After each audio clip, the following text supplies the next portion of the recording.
Okay, so next portion of Unreal, what I want to talk about is the CGI or the Silicon Graphic Interface.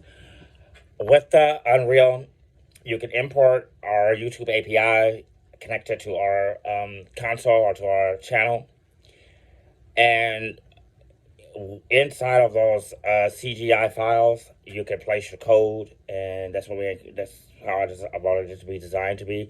That you can place your code on there, so that when it gets to the next portion of its workflow, all they have to do is implicate the PMD. That's all you have to do is implement that through the live stream over at YouTube.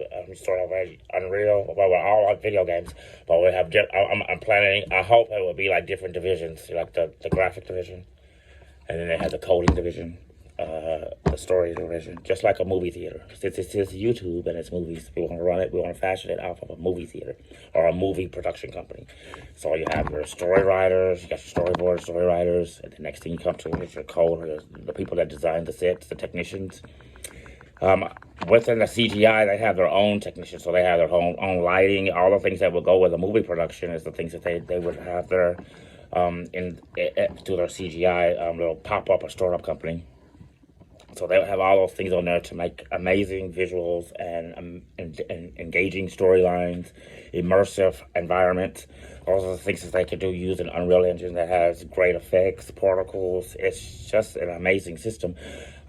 So you do all those things, and then it comes over there to the code, and it's already pre-coded. All they have to do is package it. All we have to do is package it and put it as a feature.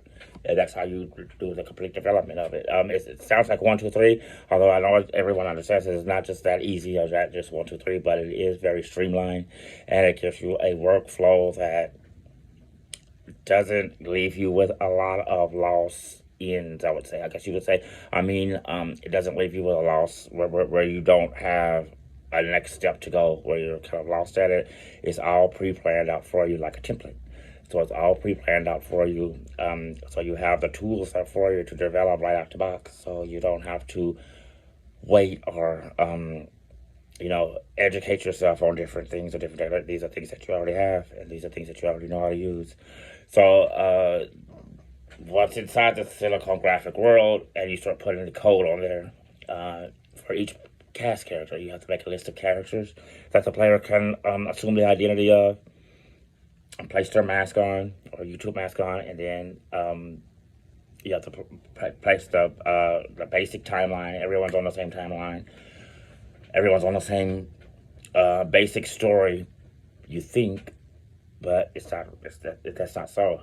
Each character will have their own storyline. Each character has their own role in this cloud roleplay game, which is what some people don't ever think about. But a person like myself, I always thought about those things when I play video games. Where does Toad go after Mario leaves? What do they do when they're not turned to stones by Bowser? That's what they're like in the original Mario Brothers.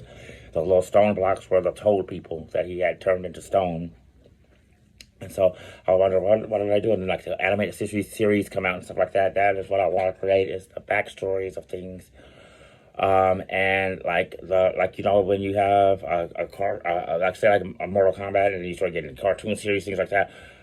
I want to be those cartoon series. We want to be that cartoon series. We want to be those things where you are part of the storyline. It's not a storyline that's predetermined just by the writers and studios, but it's a story that you get to interact with, and you get to make decisions to what happens between the start of the story and the end of the story.